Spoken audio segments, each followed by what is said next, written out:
мұсылмандар діни басқармасы әртүрлі Түркия республикасында, Египет Араб республикасында оқу орындарымен ресми түрде келісім шартқа отырған. Екі ортада меморандум бар.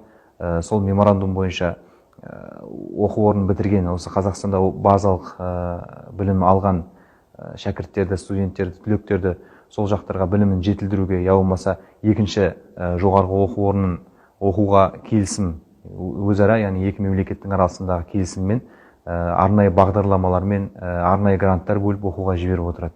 Бірақ енді дегенмен діни саланың мемлекеттерде оқудың қауіп-қатерлері де жоқ емес. Шетелге барып оқыған жағдайдың өзінде де осындай барлығы келісілген сондай бір қауіпсіз ресми жолдармен бару біріншіден қауіпсіз, яғни өзінің діни сенімін бұзбалмауына, әртүрлі радикалды әлемдік халықаралық экстремистік топтардың арасына қосылып кетіп, өзінің басын қатерге тікпеуіне.